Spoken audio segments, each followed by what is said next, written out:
All right, so today we've got the biggest PowerPoint in the whole program. Actually, technically not. There is a bigger one, but it exists in Capstone and it's done over several days. So that doesn't count. Today is the most PowerPoint we will do in one day in your whole stay here at Sochi. Uh, so it's legendary. But we're going to be looking at micronutrients today, vitamins, minerals, and water. Water is not a micronutrient. Water is, in fact, like the biggest of macronutrients. It's like a macronutrient because you need more of it than any other type of, nutrient every single day. But it kind of gets looped into the micronutrient category because of how water interacts with vitamins and minerals. So yeah, so that is what we are going through today. Let's get all messed up. Okay, so first section we're going to look at is vitamins, right? Vitamins are organic compounds. They're very similar to proteins. They have carbon, hydrogen, oxygen, but they also have like a little bit of nitrogen available, oftentimes, not necessarily always.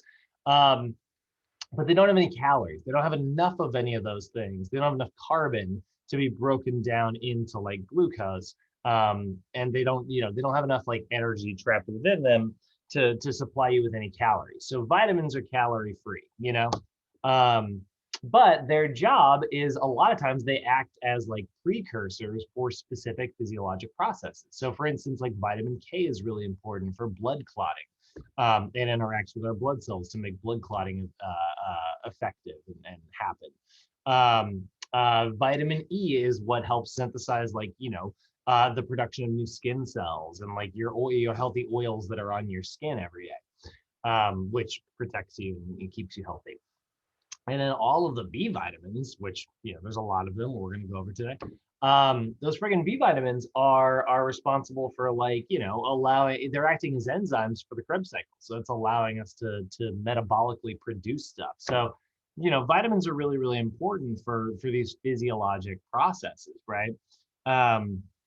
They help us develop different compounds in the body. Like if our body's trying to make glycogen, it needs vitamins in order to be able to do that.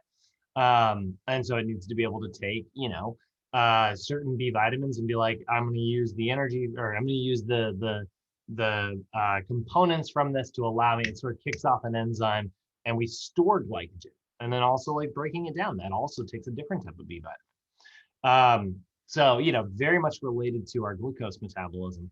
And then they can improve your sports performance if they're taken the right way. I mean, here's the thing: for the most part, if you take too many vitamins, your body will just kind of pee it out. For the most part. Fat soluble vitamins, not so much. Fat soluble vitamins, because they're carried in fat and because we have such an extreme amount of fat in our bodies, those tend to like stick around. You can overdose on any vitamin technically. And we'll talk about like what that means today.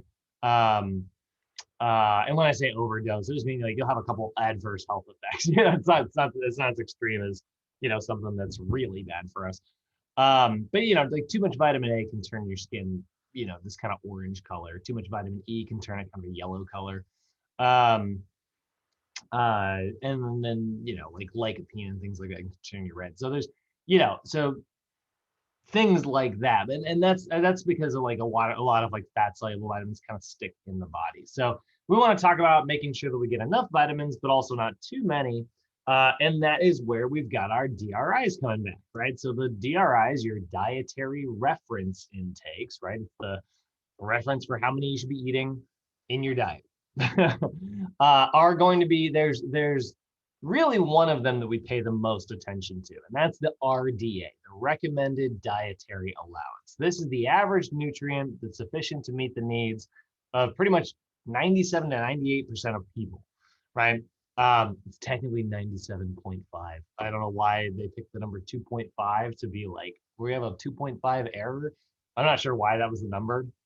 I do know that like that is the number all the time in like a lot of other stuff as well.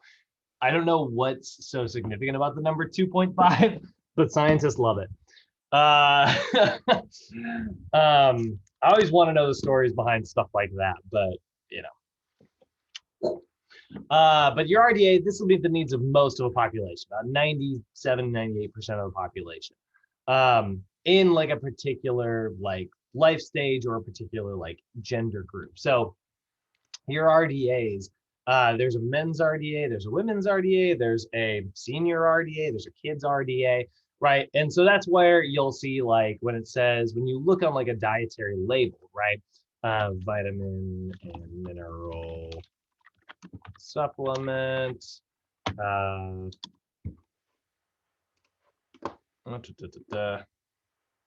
yeah, I knew it wasn't going to get what I wanted. Nutrition facts panel. Come on. Read my brain, internet. When you like take a look right here, right? Like the serving size is 1 tablet of whatever type of tablet this happens to be.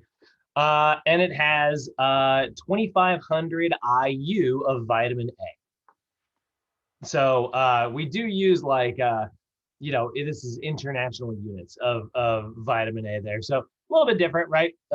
Compared to like grams or milligrams, but essentially the same thing. And this is going to be the percent daily value for children under 4 is 100%. So for kids, this is 100% of their vitamin A that they need per day in this like little tablet. But adults who need twice as much vitamin A, it's only about 50%. So that's what we're seeing like the RDAs here, right? And you can see like some of these go up over 100%. And it's like, well, isn't that bad? That's like, well, like I said, if they're B vitamins for the most part, your body will pee them out. Vitamin C, yeah, your body will probably pee it out. Too much of the fat soluble ones, yeah, they could technically cause problems, but it's not like by going over this, one time, all of a sudden you start experiencing these problems, people go years of eating too many vitamins without noticing it.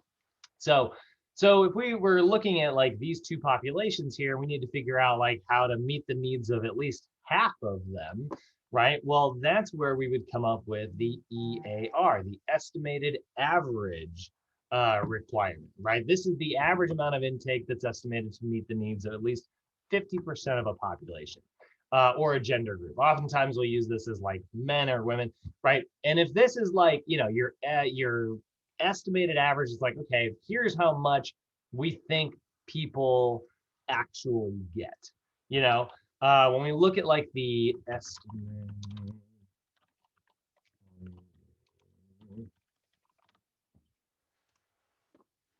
Oh, I love this. Like I wasn't looking for a chart, but actually this is great. Yeah, here's your kind of dietary reference intake right here. So here's your EAR, right? So this is going to meet the needs of like half of the people. It's right. So it's anywhere from here to here. This is that, in the middle of this little bell curve, right? But what about the really rare people over here? Yeah, no, it's not going to meet their needs. What about the really rare people over here? Yeah, it's not going to meet their needs. We're right in the middle, right? That's what the EAR is. And so a lot of times like that's sort of, in my opinion, the EAR it's almost like what we actually get per day or what most people actually get. Like how many people do get enough magnesium? I'd say that's the most, what is the most deficient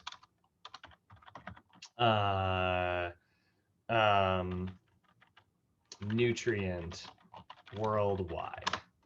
It's got to be, iron. Oh, of course, that makes sense. Yeah. Duh. Yeah, so iron is iron deficiency, right? So if we were looking at like the EAR of iron, this would be enough to meet the needs of like half of the population. Not one that we use that often, but it is used in like certain cases, circumstances. And then sort of in the middle, or I'm sorry, sort of on both ends of the range, right? If the EAR is the middle, the RDA is most people, right? So like 98% of people. Well, then on the really extreme side of having too much of a vitamin and the really extreme side of not having enough vitamins, we have the AI and the UL. The AI is your adequate intake. This is the recommended nutrient intake based on approximations of how much is considered adequate for healthy people. It's like the bare minimum that you need to get per day. This is often what we base our RDAs on, like we want people to get the bare minimum, or a little bit more.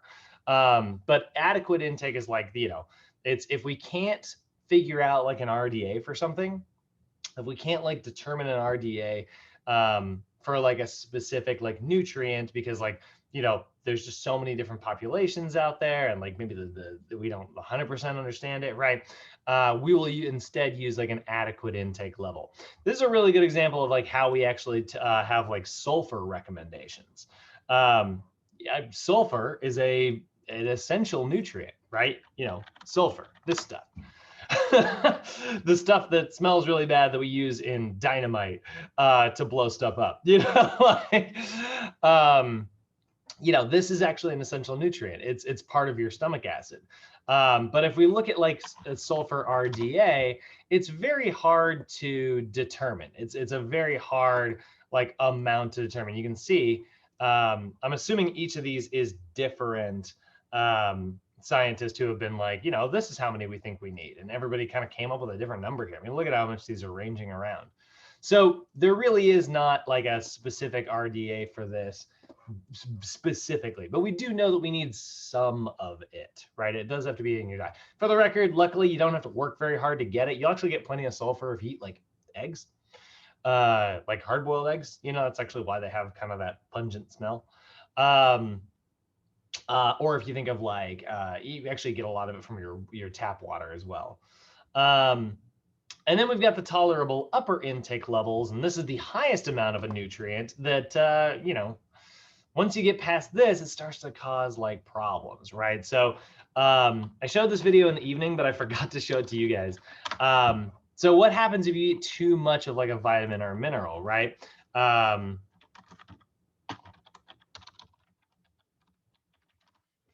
So if you eat too much of a certain vitamin or mineral, it can start to become toxic inside your body. Now, here's the thing, silver is not an essential nutrient, but silver does have, actually, I'm kind of curious, Lorianne, did you ever have to work with silver when you were in nursing? Did you ever apply it to a patient? Or mercury, no. Oh, mercury. Yeah, mercury is definitely not an essential nutrient. That's one that will kill you. Silver actually has really positive effects. It's super antibacterial. It causes bacteria to like suffocate and die, which is why you can actually buy silver embedded microfiber sheets. So you can get bedding that has silver in it. And theoretically, it will keep you for, you know, there'll be less germs in your bed every day. At least less bacteria. I think virus, I don't think it has any effect on viruses. So you might be like, well, heck, silver sounds awesome. You know, they'll often use silver. They'll use like what's called silver colloid on like burn patients because, you know, their immune system, they've damaged so much of their like skin that if bacteria is just like, well, that's an open door, you know, like, so they'll often use silver. It's a really effective thing. But what happens if you drink it? It also sometimes has some really positive effects inside the body. Silver bullet, keep the werewolves away. It's silver bullet, keep the werewolves away. Yeah, I use that term all the time. Friggin' silver bullets. So people do think of this. They think of it as a silver bullet. Yeah, they think of it as a magic cure, right? And so sometimes they'll buy what's called colloidal silver. A colloid is just a term in chemistry to describe like something that's really well suspended in something else. Okay, so like I've got like a bit of iced tea right here, right? That is like a colloid. It's a type of mixture. I can't remember what the specific definition is, but here's the thing. Can an 8,000-year-old herb? It can actually have, you know, pretty toxic levels if you take it a lot, and you will see those toxic levels in your body. So this guy right here literally turned himself blue because he was drinking so much silver cola. I mean, like he was drinking like 10, 20 times the amount that's recommended by some supplements out there. So it's pretty fascinating stuff actually. And you can see, I mean, like, look at how freaking blue he is. Here's the thing though, it looks like his skin is blue. That's not even true. It is, all of him is blue. So like, if you were to like, this is gonna sound very weird, But if you like, saw like a steak made of someone like this, it would be a bluish purple color. Everything. He did actually, this guy unfortunately did pass away, but it actually had nothing to do with like the silver. He passed away from heart disease. But he started taking it because he had a friend who was like poisoned. And he read online that silver colloid could be effective. So he gave it to him, and then he tried it himself, and then he started feeling better. Felt like he didn't, was never sick and stuff. And so he started taking it all the time, but he took way, way, way more than you're supposed to. So that's beyond the tolerable upper intake levels, obviously. And it does have side effects. His side effects were actually pretty minor. Like honestly, the silver colloid really didn't do much to him other than turn him blue, which is, still a pretty big thing to have happen. But it's not exactly life-threatening. You live your whole life blue, Smurf. Yeah. Okay, Smurf. What's that? Yeah, yeah. He does look like Papa Smurf, right? Like put a little red hat on him. And then we can also see like too much vitamin A. So vitamin A, a lot of times when we put it in our body, we use it as a beta carotene. Okay. And beta carotene is what you're going to find in carrots, cantaloupes, apricots, mangoes. There is like some in kale, spinach, broccoli, and asparagus, but like pumpkins, peaches. What are we noticing here? These are all the things that are kind of orange colored, right?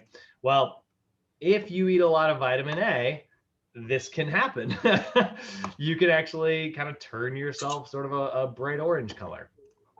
Does it cause any, negative health effects? Well, there are some possibilities, and we'll look at some of those. Right, here's some of the toxic events that can happen. A lot of times it's in the form of just like cramping, or just like your metabolism kind of slows down because it's like there's too much of this vitamin, and so like chemistry wise, like they're just all interacting too much, and then it can't do what it's supposed to do.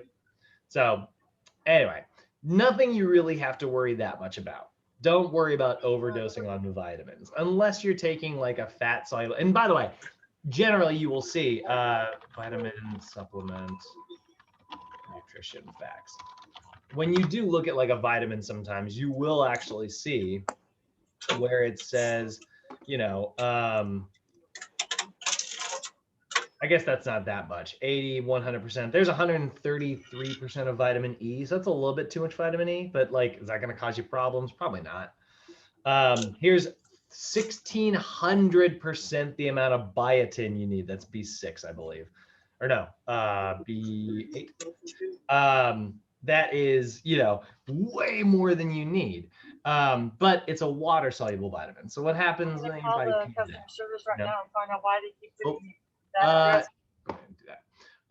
So that's what we're seeing there, right? We're definitely seeing some, a little bit of fluctuations there in terms of like how much you'll see in certain vitamin supplements and stuff. And sometimes they're really high. And other times, like here's 125% the amount of vitamin D, that's not really that high, but sometimes you'll see it just go thousands of percents over. Take a look at, here we go. 833%, 500%, 5,000%. Now remember, this is all based on a 2,000 calorie diet. So maybe this isn't true for everybody, right? If you need more calories than 2,000, then maybe these numbers are actually going to be a little bit lower. That's one of the ways they can get away with giving you too much of these vitamins. But also, like most of these really high percentage ones are your water soluble vitamins. And if you get too much of them, your body will pee it out. So do you need to worry about the toxic effects of vitamin exposure? Not really. Same thing with minerals. You don't have to, be aware of it. But again, like this isn't something that honestly happens all that often. I don't know I've never had a client who's, had too much of a vitamin or mineral. So classifications of vitamins, like I said, we do have the water soluble ones. These dissolve in water and they are transported in water. Oftentimes these are, when we think of them, it's your B complex plus vitamin C. And that B complex, they act as coenzymes inside the body. So they are similar to an enzyme. And an enzyme, remember, is in charge of like kicking off certain metabolic reactions, right? Enzymes basically trigger specific like chemistry reactions to occur. Well, B vitamins are helping with that. So do B vitamins give you energy? They don't really have any energy of their own, but they do allow you to unlock energy and do your metabolism a little bit better. So yes. And that's why we see B vitamins in, listed on like energy drinks and stuff like that. And then we got fat soluble vitamins, which are dissolved in fat and carried in fat around in the bloodstream. And so these are a little bit, difficult to dissolve. What's this? Difficult to dissolve in water. Instead, they are transported around by fat. So, if you don't have enough fat in your diet, you can actually become vitamin deficient because maybe those vitamins are not able to get carried into your bloodstream. And so they end up just going through the rest of your digestive tract and then exiting the body. That's not awesome. So again, why is, one of the reasons why fat is an essential nutrient. So here's our water soluble list. Like I said, it's your B complex plus vitamin C. So we see like thiamine, riboflavin, niacin, B6, B12, folate, biotin. Is that 8? Is that B8? I think it is. We'll see in a second. Pantothenic acid, choline. And then we have vitamin C. And vitamin C is also part of this list. So let's take a look at how these work, right?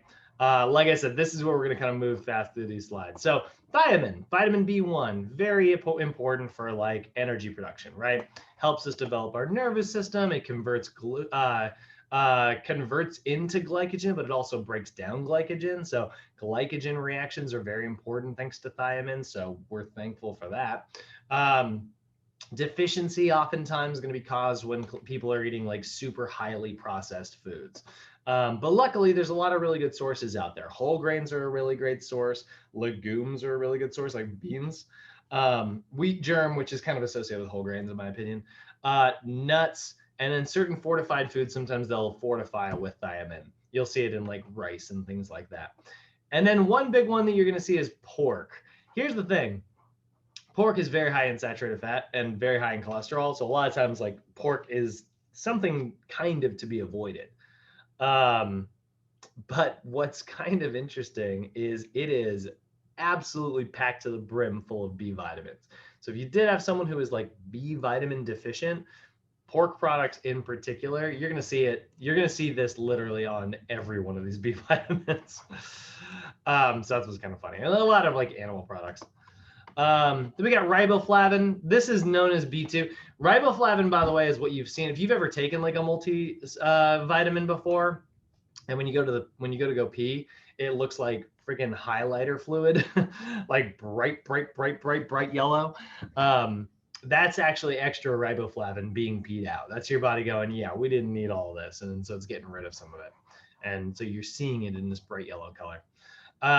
Really important for your aerobic production of energy. So like when it comes to your aerobic metabolism, riboflavin is very, very helpful for that. Deficiency can obviously mean that like maybe you don't have as much, you don't perform quite as well in like your sport or athletics, right? Good sources of B2 are going to be things like dairy and bread products. Certain cereals are going to have plenty of riboflavin in them. Mushrooms are a really good source. Eggs are a really good source. Then we got vitamin B3, right? This is, we call it like nicotinic acid. And so this is also really important for energy metabolism, but particularly for your aerobic metabolism. So this actually helps your mitochondria function a little bit more effectively. So niacin deficiency is actually a little bit more severe compared to some of our other ones we've seen so far. Deficiency of like niacin can lead to like a loss of appetite because your body is having a hard time like processing the food that you brought in. It can lead to skin rashes, mental confusion, lack of energy, general muscle weakness. Basically, your body has a really hard time metabolizing stuff. It takes a lot of energy to run your digestive tract, so you lose a little bit of appetite. It takes a lot of energy to keep your skin healthy. You lose a little bit of like, your mental confusion, all these like things. So you'll start to feel like groggy and stuff. And sometimes that can be a lack of niacin. A lot of times they'll add niacin to a lot of like flours and things like that. because it's just like something that they know a lot of people are going to consume. So like refined flours are going to have a good example. Grains, cereals, those are going to be plenty of niacin. But honestly, the best place to get niacin is pretty much any animal product is going to have it in it. And really just any protein-rich food. Niacin and protein are highly associated with one another. So if you're getting plenty of protein in your diet, chances are you are not niacin deficient. Then we got vitamin B6. This is always a big one that we talk a lot about, right? This is huge because it helps us break down glycogen. It also helps with gluconeogenesis, so breaking proteins down into carbohydrates. So both of these big for energy, which is why they put so much B6 in like energy drinks. You look at an energy drink, a lot of times on the nutrition facts panel, it'll have, how much vitamin B6 is present in it. Oh my God, that's not clear at all. Is that a little bit better? There we go. So you can see like vitamin B6, it's got, per can, 200% of your RDA, so packed full of B6. And the idea there is that, this will be a great way for you to produce energy, right? This is also really important for the synthesis of amino acids. So like when your body, it takes let's say you don't have an essential, you don't have a non-essential amino acid in your diet. And so you need to convert other amino acids in order to make it. B6 helps with that. So that's kind of cool. We call that transamination. And then, it also helps us generate neurotransmitters. So your nervous system looks more effective. This is why you'll sometimes hear vitamin B6 is associated with mental clarity. That's what they'll often say. So deficiency can be pretty bad. It can often result in a decrease in the amount of energy that you feel every day. You can sometimes feel nauseous. Your immune system doesn't function as well. And it can sometimes lead to anemia, skin disorders, and depression. So your brain, when we think about what depression is, right? A lot of people misunderstand depression. They think it's like somebody who's just sad all the time. And it's no, it's literally a chemical imbalance in the brain. It's just neurotransmitters are just not being created and binding the way that they're supposed to. So a lot of times, we need to make sure that we're making enough of these neurotransmitters, right? Vitamin B6 can actually help with that. And so that's why that's been shown to have really positive effects on people who are suffering from depression or anxiety, a lot of mental disorders. Big fan of B6. Then we got B12. This is also sometimes referred to as cobalamin, which is super hard to say. But B12 is also really important for your nervous system and cardiovascular health, growing tissues, producing energy. B12 is what helps us maintain our myelin. So when you look at the myelin sheath, it's this material that surrounds our nerve cells. Okay, so when you look at a nerve cell, see all these little beads that are kind of surrounding it. That's myelin. It looks like this. It's this little wrapper that kind of goes around. What that does is that protects nerve system signals as they travel from point A to point B, which is actually why too much vitamin B12, which am I going to see that? No, I'm not going to. Too much vitamin B12 can actually lead to numbness or tingling in your fingertips or your toes sometimes. And that's because you're actually, you've insulated the signal too much. And so your nervous system's having a hard time getting the signal to where it needs to go. But that's pretty rare. B12 overdosing, not going to happen all that often. So deficiency is often caused by lack of absorption. This can lead to certain neurological problems. It can also lead to anemia because B12 is also important for helping make hemoglobin. Best sources, animal products, definitely if you're getting this from meat, that's a really good source. And then certain fortified foods. B12 is the one that when we're talking about in terms of vitamin supplements, it's super rare for me to ever recommend one. Because for the most part, I want my clients to get their vitamins and minerals from eating a healthy diet. But if I have a vegan client, B12 is one that I will say, like, yeah, this is a supplement that you definitely want to supplement your diet with. And you can get some of it from like beans and lentils and things like that, but this is definitely a really good one. If you're not partaking in animal products, your B12 levels are pretty low. Now, that being said, most people's B12 levels are really low. You know, sometimes I hear that as an argument all the time, where people are like, "Oh yeah, how do you get your B12 in? You know, I got to eat animal products," and it's like, most people are, a lot of people are B12 and deficient, and they live a normal, healthy life every day. So are our numbers even skewed a little bit? Yeah, maybe. We got folate. This is a really big one, especially if you are like a pregnant mother. This is really important for DNA synthesis, and so when you are developing a new body and like making a new human, which is like massive amounts of cell division and lots of DNA activity, folate is really helpful for this. And so this can actually prevent like we call neural tube defects during pregnancy, which is why a lot of times, like if you look at like prenatal vitamins, they'll have really high folate levels. Also helps your body produce red blood cells, repair tissues, reduce your risk for heart disease, all the good stuff.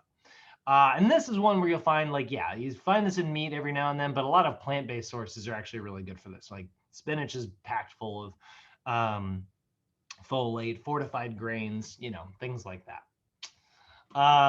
Like I said, deficiency can lead to like neural tube defects. It can, alter your DNA in really negative ways. And it also might make it very difficult for your body to produce blood cells, both white and red. Which is pretty dangerous, not great for us. And it increases our risk of heart disease because, your blood's not working the way it's supposed to. So definitely want to get plenty of folate in our diet. Biotin is another one, right? Also important for DNA. So again, when you see like a prenatal supplement, for instance, folate and biotin, packed full of those things. Deficiency can lead to fatigue, depression, nausea, skin problems, muscular pains, all the normal stuff that we're seeing again. Really good sources: beans, cheese, egg yolks, nuts, and leafy green vegetables, actually. Again, some animal products, particularly the ones that like animal mothers are creating, and then like certain nuts, legumes, and vegetables. Pantothenic acid is going to be very important for energy metabolism as well. So again, interacting with the Krebs cycle, interacting with our metabolism.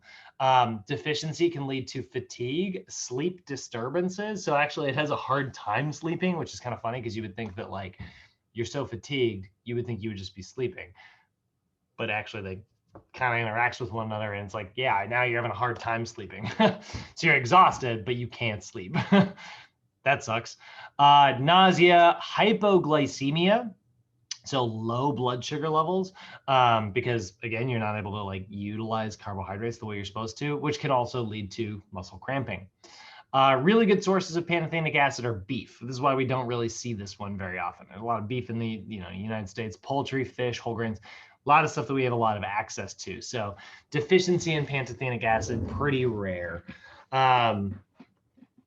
Choline, this one's really important because acetylcholine, acetylcholine is the neurotransmitter that our nerve cells use to communicate with other nerve cells. So when you look at like, this nerve cell being attached to maybe another one, actually, there we go, right? Well, hold on.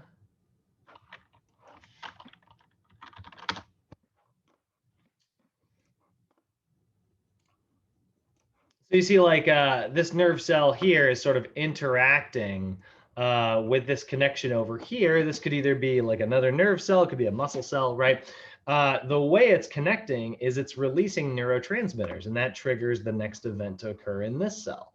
So neurotransmitters really freaking important, acetylcholine is the one that we use for our nervous system. And so this can prevent muscle fatigue. It can prevent muscle failure because your nerve cells are working the way they're supposed to, right? Too much choline, though, actually can become toxic. It can actually lower your blood pressure. It can result in diarrhea, and it can result in excessive body odor, which is one of the ways that we can tell that there's a little bit too much choline. Again, good sources of this are going to be like egg yolks. That's why we, kind of a pungent smell. Liver, nuts, milk, wheat germ, cauliflower is a really good source. Soybeans, right? So we do got to be a little bit cautious with, getting too much of this. But again, it's fairly rare because it is water soluble. And then we have got our vitamin C here. Vitamin C is our first antioxidant that we're going to talk about today. And I am a huge fan of antioxidants. So what the heck is an antioxidant? Well, antioxidants are materials that will protect your body from, we call them reactive molecules, known as free radicals, okay? So now you guys, okay, so antioxidants protect us from free radicals. What the heck's a free radical? Well, a free radical is a very highly reactive molecule. Remember how I like the term reactive because it describes like you're responding to something else? Reactive molecules are molecules that like to interact with their surrounding environment. When you think of like radiation, you think about like, they always show like, in movies and stuff, it's like, it results in like mutants and stuff, like there's a nuclear apocalypse and then people are growing extra arms out of their forehead. It's like, like that's a pretty extreme example, but we do see like, birth defects. We do see like alterations in cancers and tumors and growths associated with extreme amounts of radiation. Because what's happening is this radioactive material is interacting with the atoms that are around it. And so that's altering the atomic structure of these other materials. If that atomic structure was your DNA and you messed up your blueprint, right? Like if I went to like a construction site and somebody had a blueprint because they were building a house, and I just started drawing some extra stuff on that blueprint, and then all of a sudden the construction guys go and assemble it, and it's like, why the heck is there this staircase over here that goes to nothing? Who told you to build this? I altered the blueprint. I altered the DNA, right? I was a reactive chemical. That's how free radicals act within our body. So they are materials that have unpaired electrons, which means they want electrons. They want to strip them from their surrounding environment. So they will strip these electrons from the surrounding environment in order to fill their outermost like electron shell. Without spending too much time on like electron shells, you have a bunch of different like energy layers within like a cell.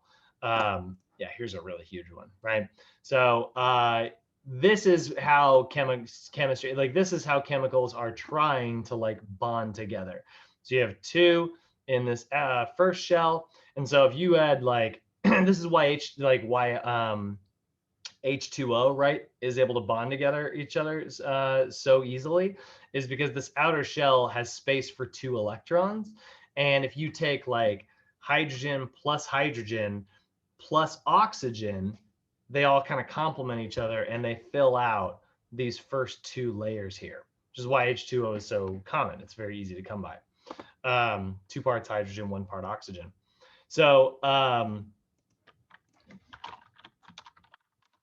can show you a picture of that. So it looks like this. Looks like Mickey Mouse, right? Hydrogen's got 1. That hydrogen's got 1. So that's 2. And then, like I said, there's 2 here in the middle, which were already filled. And then oxygen's got 1, or 1, 2, 3, 4. So 4, 5, 6, right? 1, 2, 3, 4, 5, 6, right? That's how many we're going to find there. So each shell, each layer is going to have a greater number. And the universe is trying to fill that outer shell as best it can. It really, really, really wants to fill that outer shell. So if you had a material that's maybe missing an electron, right, it will strip electrons from somewhere else in order to fill its shell. It will steal electrons. If that something else are the atoms that make up your body, and if it's the atoms that make up your DNA, your body is now going to have an altered DNA, which means it's not going to be able to like make new you stuff, right, effectively. And so that process damages our cells and it prevents them from being able to function properly. When you think about like, you know, having like a derpy cell, like a cell that can't really do what it's supposed to do, right?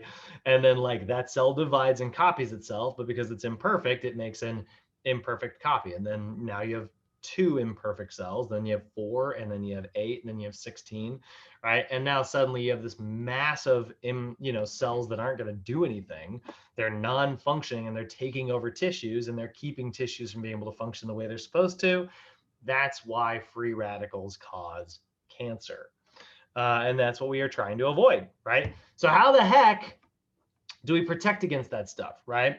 Well, antioxidants are materials that are kind of like the exact opposite of free radicals. Free radicals are missing electrons. So they're stealing electrons from their surrounding environment, right?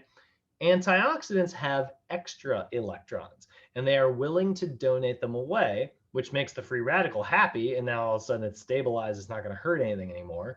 And it protects your body from that oxidative stress or oxidization. You've actually seen this, by the way. If you've ever had guacamole, avocado oxidation.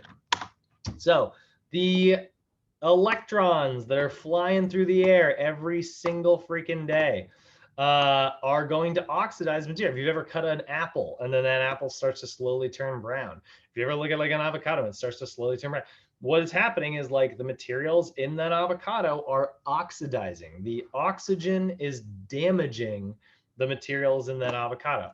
How the heck do you prevent that from happening?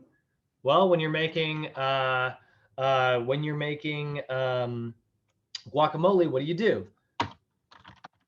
You put lemon juice in it, right? You squirt a little bit of lemon juice in there, and that has a massive amount of extra electrons, and it will prevent oxidation, right? So here's like their control version. We can see lots of oxidation there, right?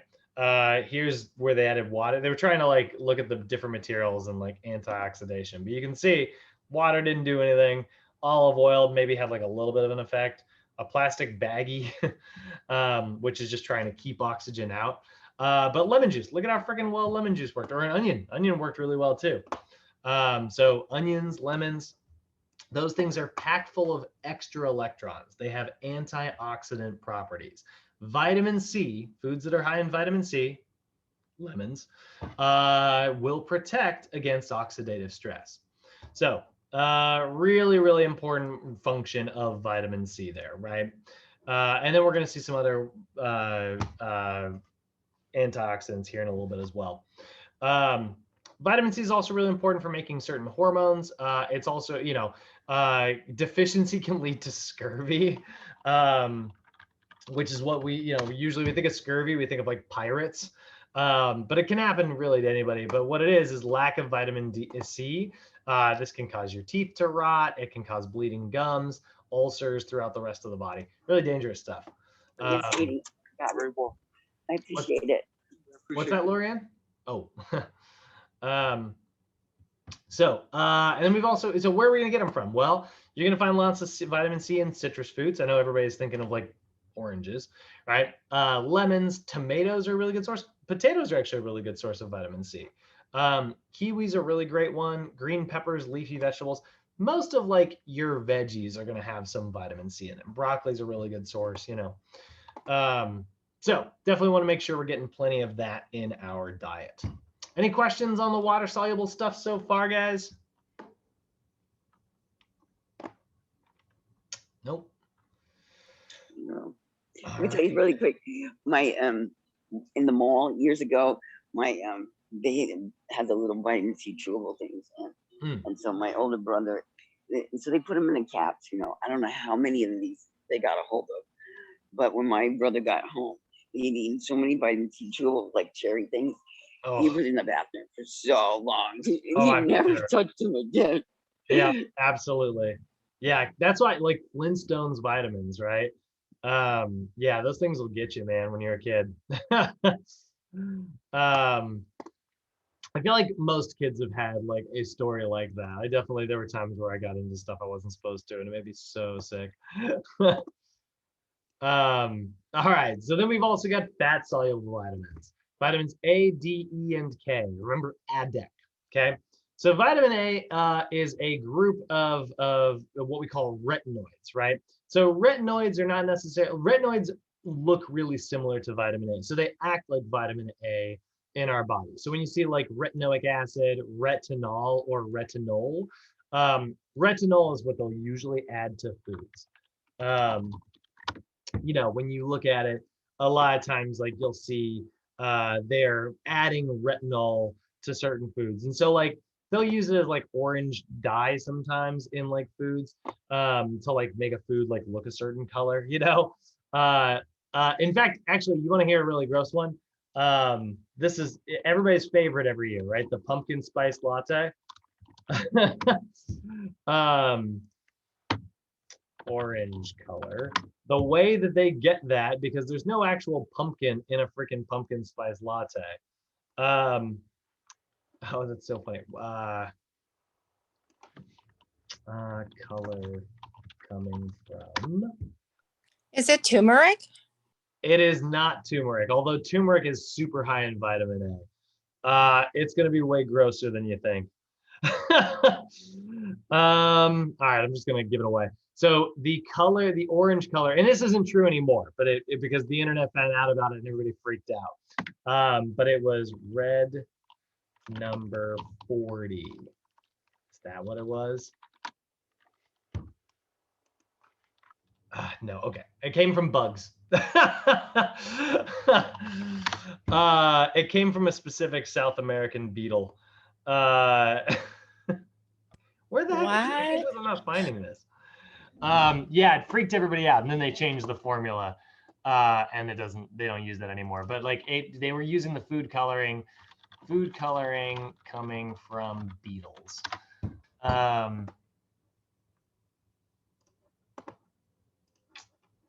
Not the band. Yeah, there it is. This one right here. So this is, what number is it?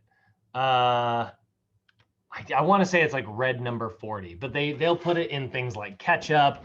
They put it in pumpkin spice lattes, certain types of yogurts and stuff. And it's basically like, oh yeah, friggin' this food, yeah, like that, absolutely.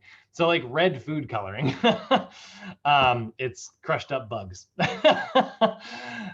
So that's always kind of freaky. They don't do that anymore. Starbucks, like people found out about this and then everybody freaked out. But yeah, there's your life ruining fact for the day. But that's retinol is what we find in like natural versions like turmeric and things like that. Retinol is really important. It is essential for like your vision. It helps repair like injured tissues. It also helps you make like mucous membrane. So vitamin A is really healthy for your skin, which is why you'll often see like vitamin A will be in like a lot of like lotions and things like that. It acts as well as an antioxidant. So this can also have really positive antioxidant events. It has extra electrons, and so it'll protect your skin. It'll protect you from certain deficiencies like blindness. And so when we look at this, right, we look at like vitamin A, you can see it actually interacts very specifically with your retina, which is your, part of your eyeball. And so like your photoreceptors, your rods and your cones in your eyes actually respond really well. This is why when you were a kid, your parents probably told you that my parents told me this. They were like, you got to eat your carrots. They're good for your eyes. And when I was a kid, this is a true story. When I was a little kid, my parents, we would eat a lot of the like carrot medallions, like a Normandy mix, where it's like broccoli, cauliflower, and then like it'll usually be like the little carrot discs where it's chopped this way. And when I was a kid, I was super OCD about eating an even number of carrot slices. So if you would give me 5, I would eat 4 of them, or I would ask for another one, because I wanted to make sure that my left eye and my right eye didn't get uneven. Which is a weird thing to do, but that's what happens when you're, that's what happens. Like, parents say something and it scars their children forever. So retinoids are also a part of what are called carotenoids. So there'll be, and when we're measuring how much like retinol is in a food, we measure its activity equivalent, because it's not officially vitamin A. It's a retinoid, which is really similar. And so generally we call that your RAE equivalent. This is why when you look at vitamin A on like vitamins, when you look at it, a lot of times you will see this listed as an IU, and then it'll have like the milligrams as well, but that's basically basing it on the retinol activity. It isn't a direct like translation with like grams, and so this is kind of what we're seeing, and this is how they came up with those numbers. Highly associated with retinoids are carotenoids, carotenoids, if you want to call it that way. But these are our first example of a phytochemical on our list. So what the heck is a phytochemical? Well, it's a chemical that gives a plant or a food its color, right? So phytochemicals give, when you think of like Bay, you just said turmeric, right? Turmeric is bright yellow, bright orange, right?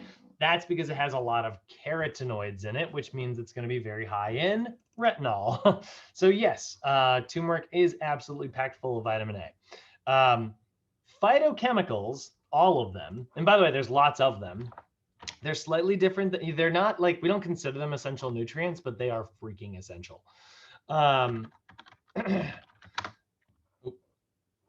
Phytochemicals are what give our food their bright colors, right? So like that beetle earlier had a lot of, this phytochemical in it. We like probably lots of lycopene in it. But like carrots, that's carotenoids.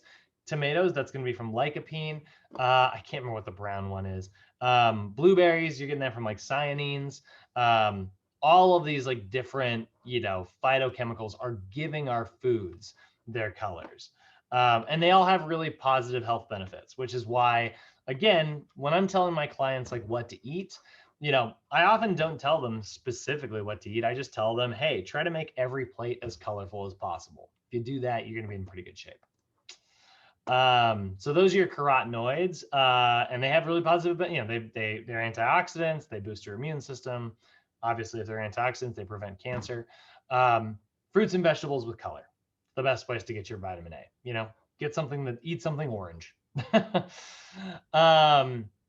Vitamin D, this one's kind of fun. It's sometimes called the sunshine vitamin, right? This is really important because this helps regulate your calcium levels within your blood with this material called calcitriol, which is basically like, it's a form of vitamin D. And so how quickly your body absorbs calcium and how quickly it uses that calcium is regulated by your vitamin D levels. So we definitely need vitamin D. And you can get this by just going outside.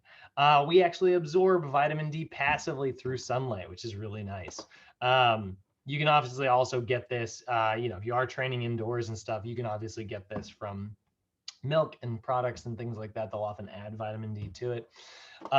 Deficiency, definitely a lot of chronic diseases associated with this, primarily like osteoporosis. That's a big one, right? Which is why anybody who has like bone growth, children or people with osteoporosis will often need higher levels of vitamin D than your average adults. But too much of it can cause hypercalcemia, which can cause things like bone spurs and muscle cramping and all kinds of other problems. Pretty rare. I cannot think of the last time I heard of anybody who had like a vitamin D overdose, but again, like it could possibly theoretically happen. Vitamin E, also an antioxidant. Like I said, all the fat soluble ones are antioxidants. plus vitamin C. Protects your skin in particular and connective tissue. So vitamin E interacts really well with what is called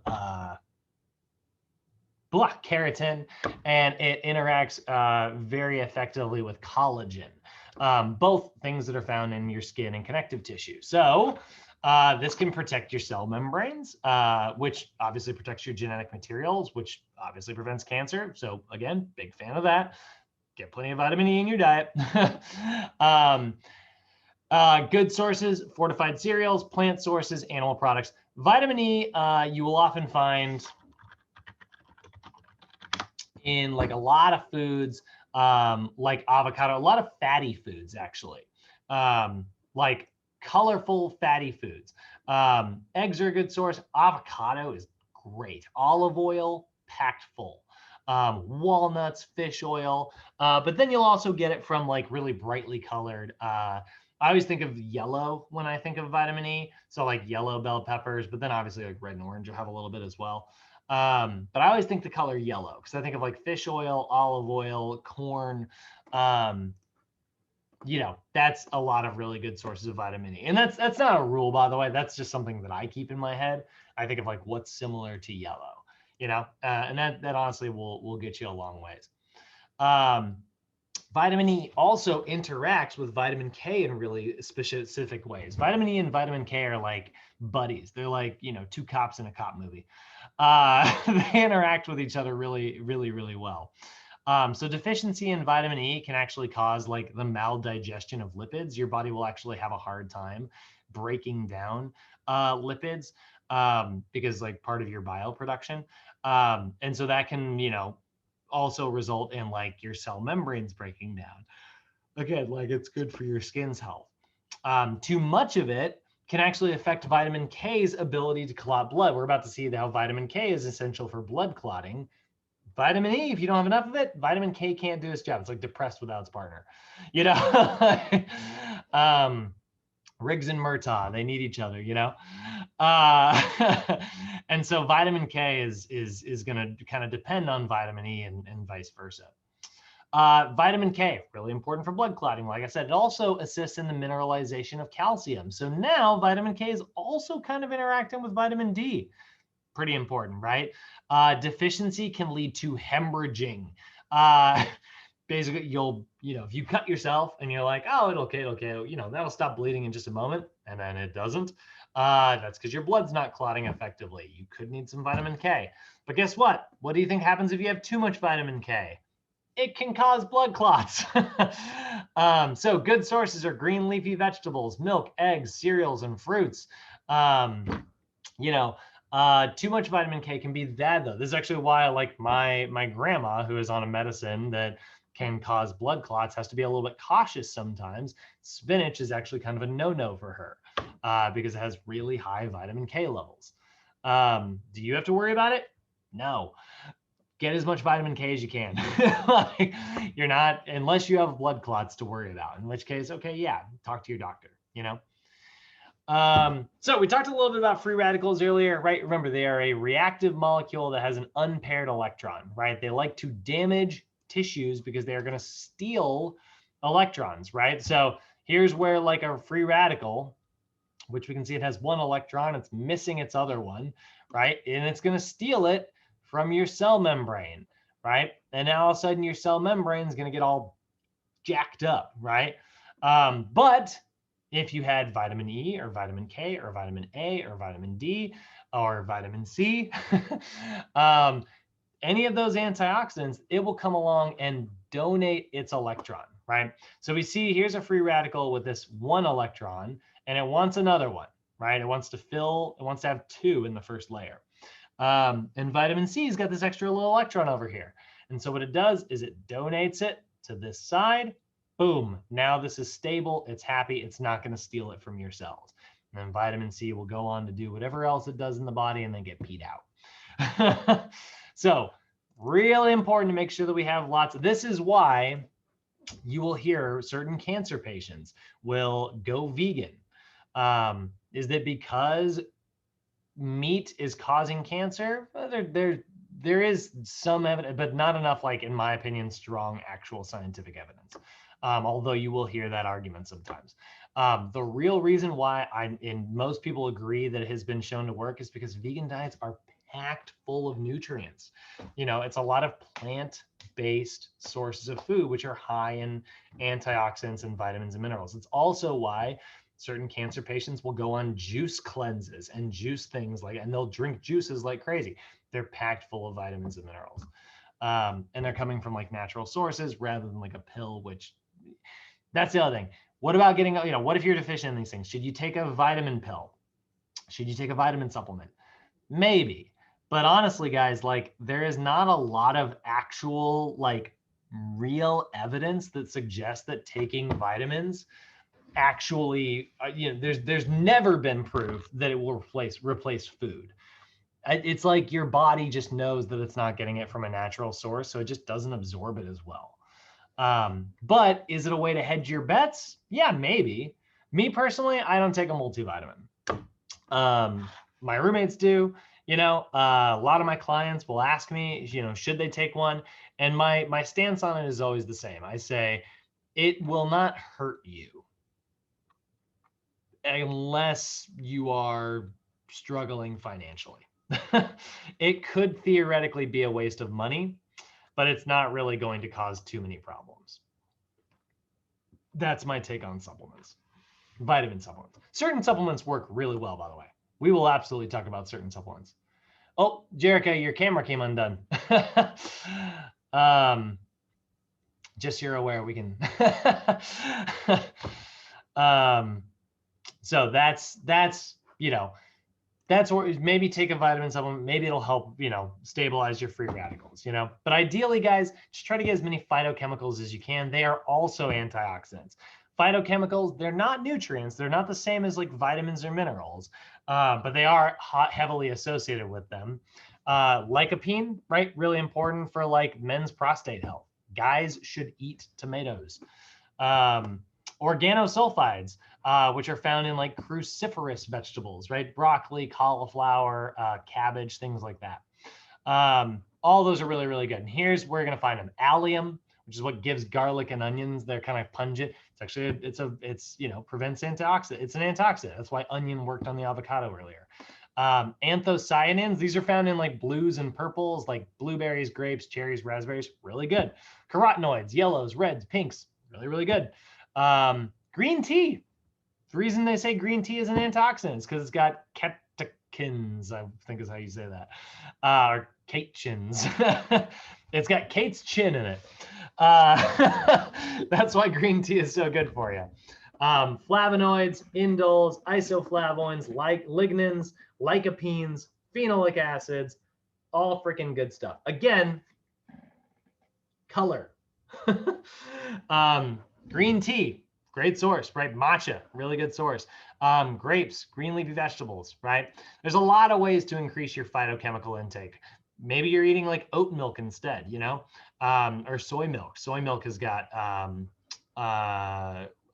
isoflavones in it, right? So again, has really positive effects. So those are our vitamins, right? Organic compounds, really important for certain chemical reactions. We got two varieties, water soluble and fat soluble. Every vitamin is different from one another, but they act similarly, right? The water soluble ones dissolve in water and they're carried by water. So how do you make sure that you're not going to be like water soluble deficient? Get plenty of water in your diet and then consume those foods. What about the fat soluble ones? Vitamins A, D, E, and K, right? Really important as well. How do you ensure that you're getting those? Make sure that you have plenty of fat in your diet. Which is why, like, I will tell people, like, if you're going to do like juices, add a tablespoon of olive oil to it. I know it's a little weird, but you're not going to taste it. But if you're doing like a smoothie and you really do want to make sure you're getting plenty of those vitamins and minerals, just a little bit of avocado or peanut butter or like a little bit of olive oil just thrown in there that you're not going to taste. Great way to add, and make sure that you're increasing absorption. And then antioxidants, really freaking important because that keeps us from getting different types of cancers, right?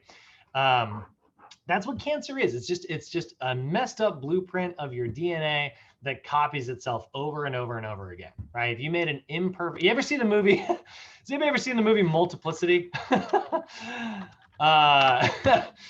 In this, it's about a guy who learns how to clone himself, and eventually the clones make the clones make copies of themselves, and they get a little worse each time, because a copy of a copy of a copy of a copy of a copy, not so great.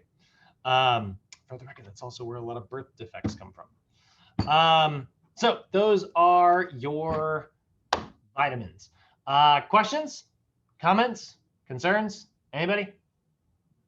I feel like you guys are vitamin experts now. You know what's funny is, like, look at how specific we can get about this conversation. Right? We get so specific. It's like, you get it from this, this, this, this. And it's like, imagine if you had to like compile a list of that every day. Honestly, just eat colorful food. Like, you know, colorful meals versus uncolorful meals.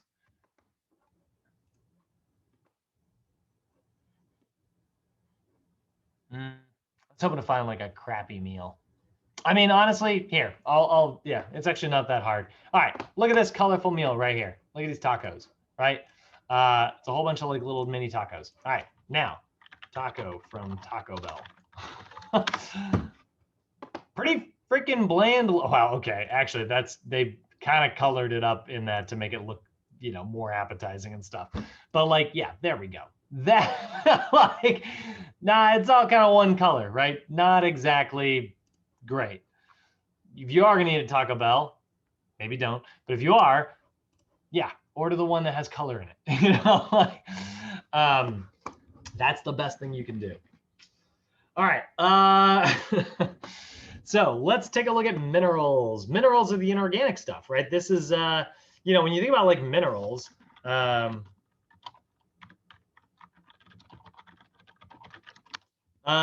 this is just stuff on the periodic table, you know, that periodic table that's made up of like, you know, hydrogen and oxygen and all those like different metals, like, you know, titanium and stuff like that, you know, aluminum, you know, the ones that are present in our body, those are our essential minerals. So we are going to see very important for like structure in the body, you know, for instance, like we use electrolytes. Those are sodium and potassium. Sodium is a metal. Potassium is also a metal. You don't really think of it that way, but like if you look at potassium, it looks like this in the world. In the world, that's a chunk of pure potassium. Same thing is true of sodium, right? It's a big chunk of metal. What about calcium? Yeah, it's a big chunk of metal. Actual calcium in the world looks like this. I know it looks like bone in our bodies, but that's because it's calcium sulfate. That's not true. I'm sorry, calcium phosphate. So that's you know, very different here, right? These are metals, but we consume them and they give our body structure, right? So essential for very, you know, certain metabolic reactions. Some of them act as electrolytes, which are either positively or negatively charged. Sodium, potassium, and then chloride is part of that as well. So this creates an electrochemical gradient, right? Remember, gradients, which nature hates, wants to flush things until it's nice and even. So if we store up a whole bunch of positive stuff over here, nature is chomping at the bit to move it this way. And if we store up a whole bunch of negative stuff over here, nature's chomping at the bit to move it that way. So when they switch, just like you rubbing your socks on carpet, right? It generates electricity. Minerals, like I said, they are inorganic in the sense that like they aren't made on carbon, right? Carbon, which is also a metal, by the way, is found in all of our other nutrients, right? It's found in all of our vitamins, all of our carbs, proteins, and fats. They all have carbon in it. But the stuff that isn't carbon that's in our body, those are our minerals, okay? You can probably guess already, you need this in very small amounts because we are mostly made up of carbon stuff, you know? Like this is all nitrogen, you know, like, my bones, maybe not so much, you know, but even your bones, let's actually see here. How much of bone is calcium? It's not as much as you would think. When you think of bones, yeah, it's only about 65%. It's a little over half, you know. The rest of it is, you know, proteins and blood vessels and, you know, things like that. So good sources of calcium. Big list, right? We need this metal. We need to consume this metal. Now, there's other metals, right? Aluminum, not a nutrient. Our body can't use that for anything, right? Silver, can't really use it. Gold, can't really use it, you know? Although, like I said, gold and silver do have some antibacterial properties. Mercury, yeah, avoid that freaking, that's not great, right? Like, so there are certain minerals that we want to actively avoid, but these are the ones that are essential. So there's going to be two classifications. They're either major minerals or trace minerals. Major minerals just means that it's the list of minerals that you need in more than 100 milligrams per day. Calcium, phosphorus, magnesium, sodium, chloride, potassium, and sulfur. Sodium and chloride, by the way, get along really freaking well. Sodium, chemical symbol Na. Chloride, chemical symbol Cl. So if you take a look at that, this is more commonly known as table salt. So when sodium and chloride bind together, it doesn't really look like a metal anymore, right? By the way, chloride also a friggin' metal, but yeah, it's usually found in like dirt. You're never gonna find like a big chunk of chloride out there. Oh, there we go. There's a little tiny version. It's a little rock, you know, little metal, right? Sodium and chloride put together, and that is how we get salt, right? So do you think we're deficient in those? Probably not. And then we got our trace minerals, right? These are minerals that you need in less than 100 milligrams per day. Iron, very important, but you don't need that much of it every day. Zinc, chromium, fluoride, copper, manganese, iodine, selenium, and molybdenum, which is my favorite because the name is ridiculous. Molybdenum. Molybdenum is how the Brits pronounce it, which I think is hilarious. So let's take a look at these major ones. Calcium, starting the list off with that, right? Crucial for bone health, right? Crucial for blood clotting, crucial for nerve transmission, muscle contractions. Remember, calcium is what we store up to trigger troponin and tropomyosin to move away so that we can create a muscle contraction, right? Actin and myosin cannot bind together unless calcium gets flushed into the area, which is why if you were to take like a little bit of muscle and dump some liquid calcium on it, it can sometimes cause contractions in newly dead tissues. So pretty friggin' important, right? Also, yeah, it makes your bones. But you do got to be a little bit careful. High calcium intake, too much of it, can actually lead to kidney stones, or gallstones, actually, for that matter, because basically a little bit of extra calcium starts leaking somewhere, and then, you know, it binds to more calcium, and you end up with like a little rock. That is, you know, my mom, she had to have her gallbladder removed. Or if you've ever had kidney stones, whew, it is supposed to be painful. It's supposed to be, I've been told, I don't know if this is true. Like, as a guy, I have no room to say this, but I have been told that kidney stones are as painful as childbirth. There's no way, in my opinion. Like, that cannot be true, but I've heard that before.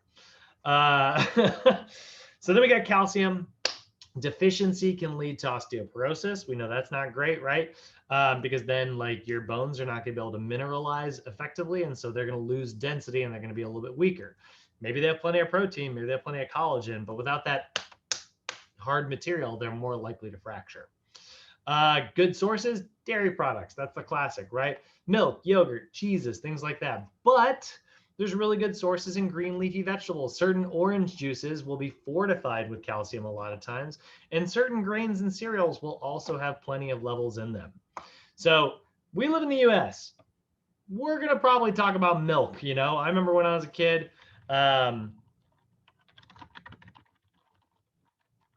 milk ads from the 90s.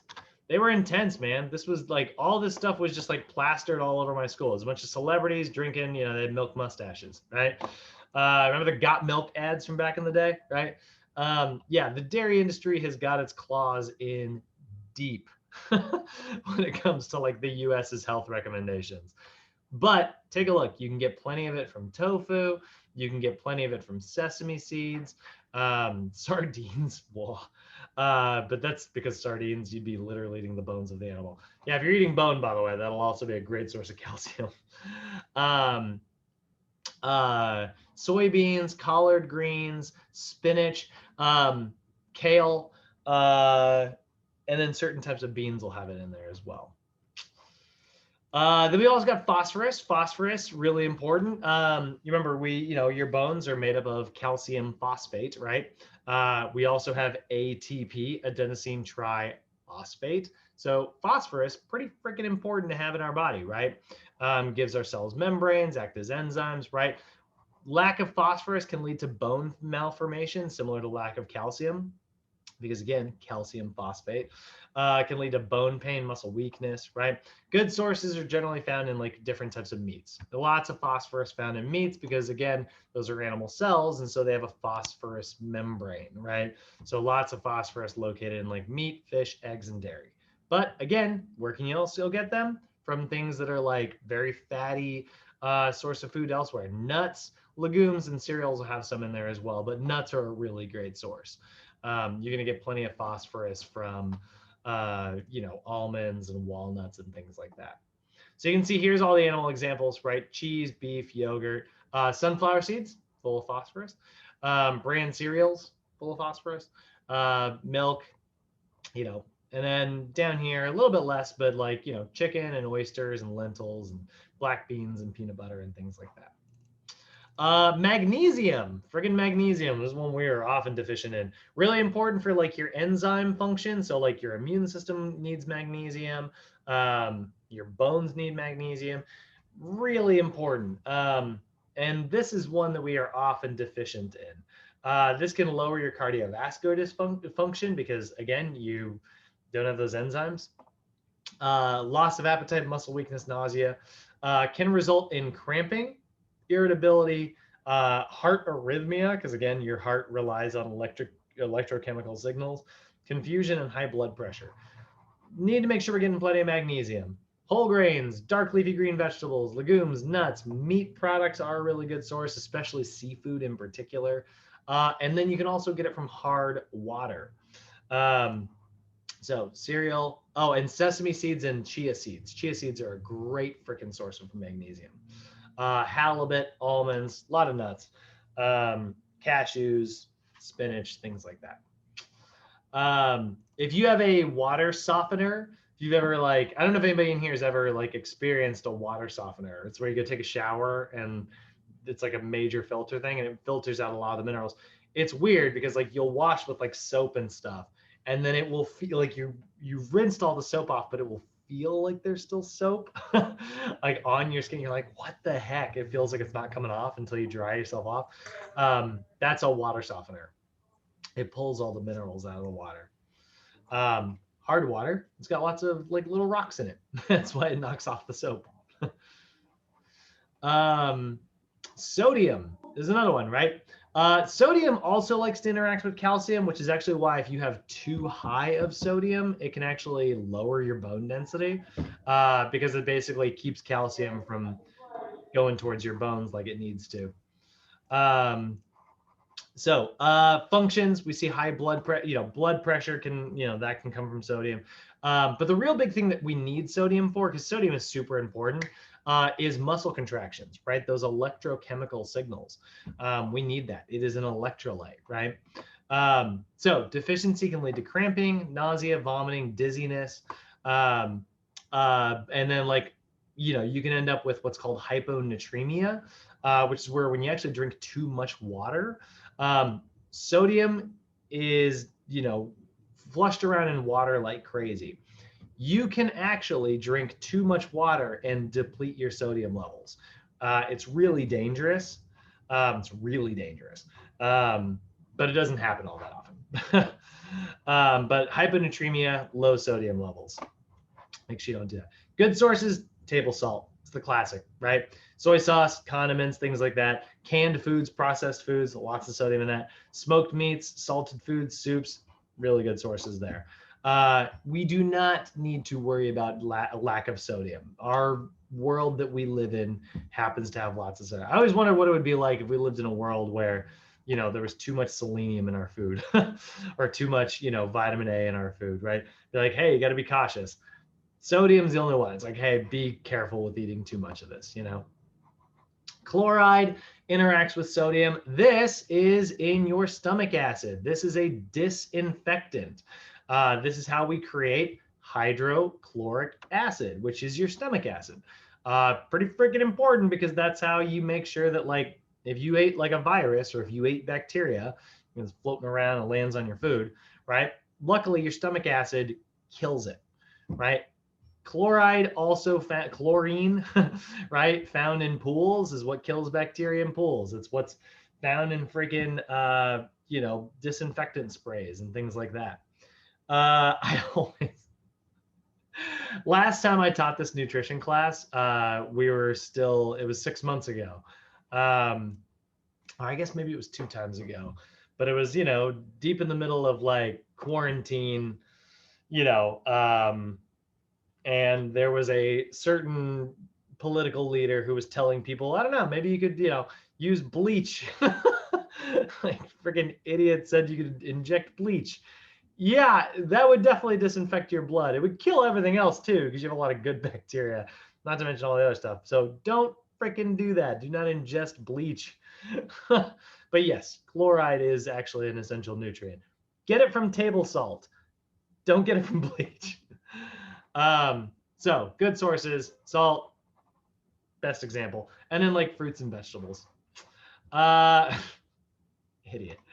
Potassium regulates your blood pressure. Really important, right? We're going to get this, regulates nerve transmission. Again, sodium and potassium.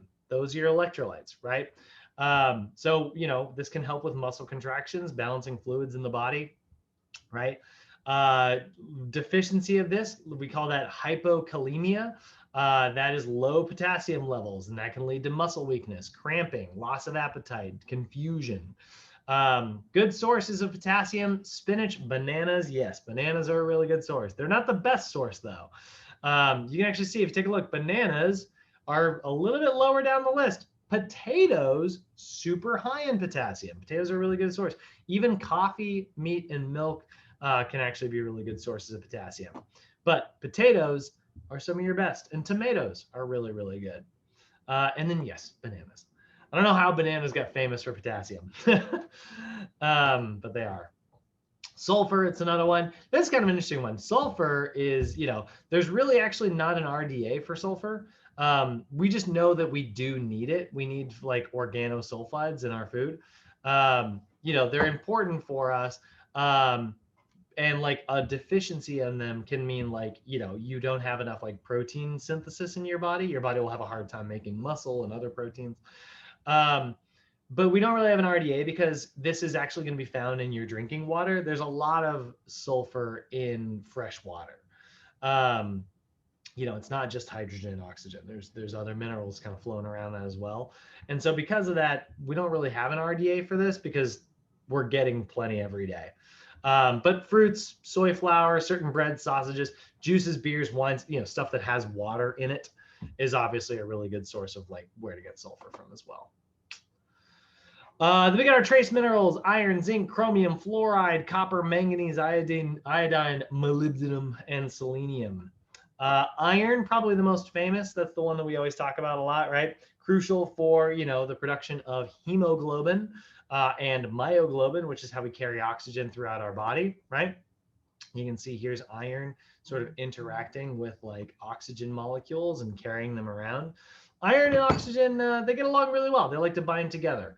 Without that, you'll end up with what's called iron deficient erythropoiesis. That's you're making erythrocytes, which is the fancy name for red blood cells. So lack of iron, lack of red blood cells. What does that mean?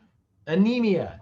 If you have low iron levels, that can mean that, like, you know, a lot of times you'll feel nauseous, you'll feel fatigue, cramping, right? Highly associated.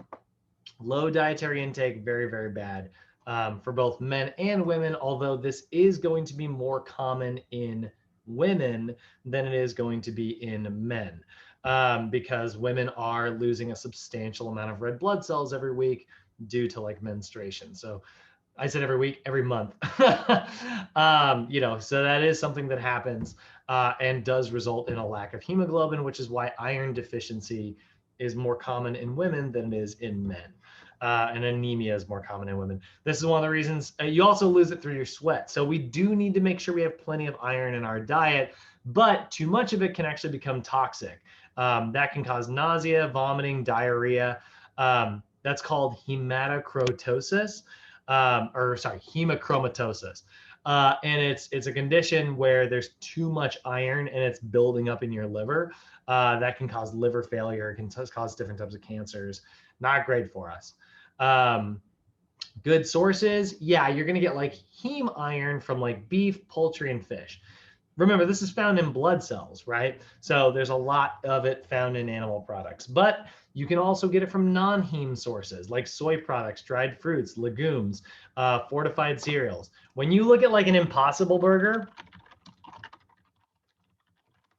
you know, when you look at how like the Impossible Burger looks like it has like some blood and, you know, it looks like it's bleeding the same way a normal hamburger would, right? That color is coming from like it's heme iron, but it's coming from a non-animal source. That's where they're getting it from. That's what Impossible Foods has the patent on, by the way.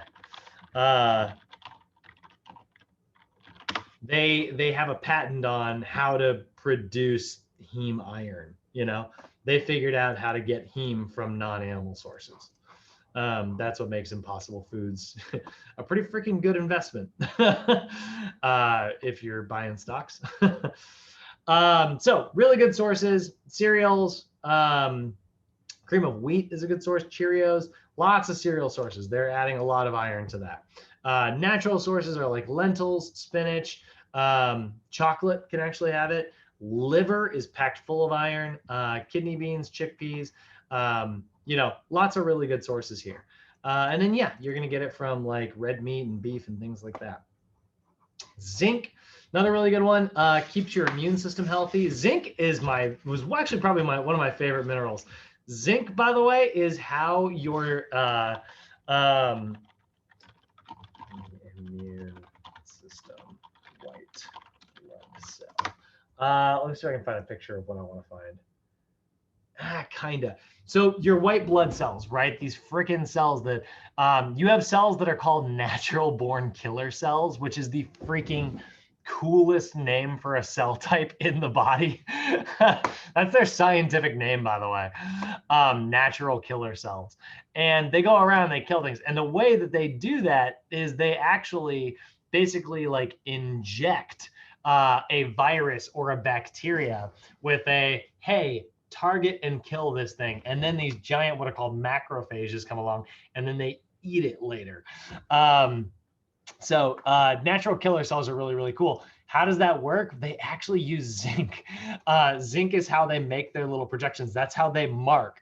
And it's like, you know, if you get a virus or something, your immune cells will come along and it'll be like, zinc. And then that'll cause like a macrophage to come along and like eat it, right? It's like you targeted for destruction. So zinc is often found in like cold medicines and things like that because it does enhance your immune function.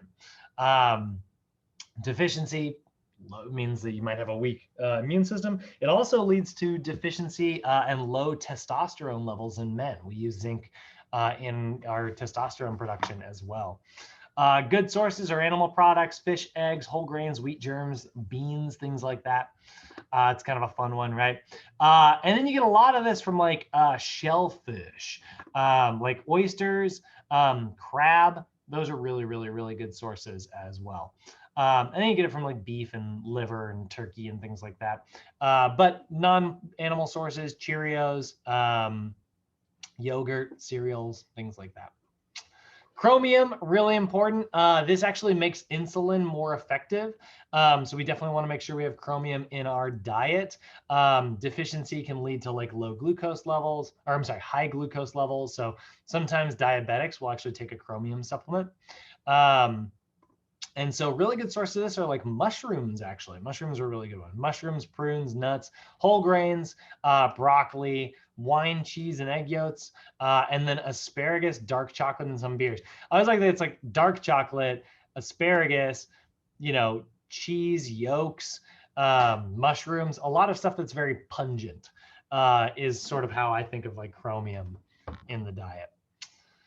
Fluoride's kind of a fun one. Fluoride, this is something that you actually don't really consume in food, but it is something that like as a deficiency can lead to like, cavities and things like that. It can lead to weak teeth. You need to make sure that you have plenty of fluoride in your diet. Very important for like your bone density. The best source is honestly water. They add a lot of fluoride to the water. And so that, good sources are tea, coffee, even soda can actually have some fluoride in it. Although it's going to rot your teeth more than anything. Shrimp, like lots of stuff that's packed in water. Copper, really similar. Copper actually interacts with iron and makes your iron metabolism and, red blood cell production a little bit more effective.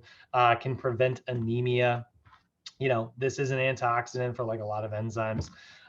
Deficiencies, right, can lead to anemia. Like I said, it can lead to decreased white blood cell production. Copper is also one similar to zinc that interacts with your immune system. Good sources of copper are often your organ meats and seafood. But you will also find it in like nuts, seeds, wheat bran, cereals, and things like that. Actually, cocoa products, like there's a lot of copper found in like cocoa beans. So it's a really good source, although, maybe not the healthiest source. Dark chocolate being listed as like a health food is like one of the biggest cons in the world. Cacao powder is really good for you, but it does not taste like chocolate. And coffee. Coffee's actually got pretty high copper levels as well. Coffee beans are kind of similar to cocoa beans. Manganese, it's kind of a fun one. Enzymes, really important here. Fat synthesis, like how your body's like lipolysis and things like that. Deficiency in manganese can lead to like bone abnormalities. It can also lead to like you not using fat or carbohydrates effectively. So manganese is interacting with your B vitamins as coenzymes really effectively. Usually just going to get this from a lot of grain sources. Grain sources are just the best example. Legumes are a good one as well. Tea sometimes, leafy vegetables, anything with leaves, you're going to be in a really good place. Pineapple is a good source of manganese, bran cereal, wheat germ, hazelnuts, oatmeal, lots of wheats and grains. Iodine, this is sometimes used as a disinfectant. That's why doctors will sometimes you'll use iodine on like a cut or something. But it also synthesizes your hormones. Iodine interacts with your thyroid. Lack of iodine can lead to what's called a goiter, which is an enlargement of your thyroid gland. Your thyroid's like, we need more iodine. So it just starts working overtime. And then that can sometimes cause like an enlargement of your thyroid. Your thyroid gets bigger, even though it's not producing anymore. So your thyroid needs to produce thyroid hormone. It can't do that without iodine. So then it tries to grow, but then that doesn't work because it's still not getting what it needs. So you get this like big thyroid, even though it's an ineffective thyroid. And this can sometimes be an interesting one. Weight gain, because of low thyroid, low growth hormone, right? Decreased body temperature and cold intolerance. It's kind of an interesting one, right? If you have people who just like, are cold all the time, they may be iodine deficient. Best place to get it is like iodized salt, actually. But seafoods are a really good source as well. Seafood will often have like very high iodine levels because fish are just like absorbing it as they're in the ocean. Dairy, grains, cheeses, those are all really good examples. But you can see the top here is just like freaking iodized salt. The salt at movie theaters or like in those little packets. That's a good example. Cod, corn, milk, white bread, tortilla flour, things like that. Even white bread, but whole grain bread would be better. Molybdenum, this is a fun one. Cofactor as enzymes as well. So works with your B vitamins, similar to how iodine did. Low molybdenum does not have very many. It doesn't really cause any problems, which is why I think it's so weird. But it is an essential nutrient, but having a lack of it is not essential. It's a weird definition. We just know that we get plenty of it in our diet. That's probably why it's not really a problem. Good sources are any carbohydrates, cereals, whole grains, legumes, and then like organ meats have it. So it's like there's just so much molybdenum. It's like we don't. It's kind of similar to sulfur. You know, we know that we need it, but we get so much of it. We don't really know what happens if you're deficient. Selenium. This is kind of a fun one. This is the active ingredient in Head and Shoulders that keeps you from having dandruff, actually. But in terms of in the body, really important for like what we call selenoproteins. Different proteins in the body, and some of those are enzymes. So deficiency doesn't really happen here in the US. Again, animal products, we just have so many of them, and then seafoods. But you'll also find like selenium in, like brown rice and things like that, which we have like a lot of access to. Generally, if you're going to see selenium deficiency, it's usually in someone who's like avoiding animal products. But even then, as long as they got like plenty of brown rice and, grains and things like that, they're probably getting plenty. So pretty rare to see that one. There's some other ones, by the way, that are not necessarily real trace minerals, but like, these other freaking minerals that are actually not so good for us, these metals that exist on the periodic table. Arsenic is one of them, boron, nickel, silicon, the stuff made in computer chips, vanadium. A lot of these don't really have any biologic, they don't do anything, but if you get them in there, they're not going to cause too many problems either. Your body will probably just get rid of them. Unless you get like major amounts. This is what we want to avoid. So like, we don't want to get any more than 20 milligrams of boron. That's where it starts to cause problems. Less than that, it doesn't do anything for you, but it's probably also not going to hurt you. And that's why you'll sometimes find boron in like water sometimes. Same thing with like arsenic, arsenic, high levels kills you. This is like arsenic poisoning, but for the most part, like, as long as you're trying to avoid it for the most, you're going to be good. Silicon, same thing, don't get too much of that in your body. Yeah, and there they are, right? Supplements, yeah, there's no. I love this. It's like, well, what about taking supplements for those things? Yeah, no, don't do that. So minerals, inorganic substances, right? It's all the stuff that's kind of left over. Basically, if a food grew in soil, it's going to have lots of minerals in it, or if an animal's body has been eating stuff that grew in soil, it's going to have a lot of minerals in it, This is why, like, when you look at like pink Himalayan salt, it's, yes, most of it is sodium chloride. Absolutely. But why is it pink? Well, there's other crap in there. There's other minerals that are giving it that color. Maybe a little bit of extra iron, a little bit of magnesium. Does that mean it's better for you? No, not really. It's still salt, but yeah, maybe you're getting a little bit of extra minerals in there, maybe some calcium. So everybody talks about how much better Himalayan salt is. And it's like, I guess, maybe a little. But again, it's one of those things where it's like, it's better for you if you're deficient. But how many people do you know are deficient? Not that many. Yeah, and then all these summary slides, it goes through literally all of them again. So I'm going to, all of them are important. But like, that's literally just doing all the slides again. Any questions on minerals, guys? Are we feeling good? I know it's like we're kind of rapid fire moving today. So if you're having trouble thinking of things, just hold on to a question and hit me with it. I love them.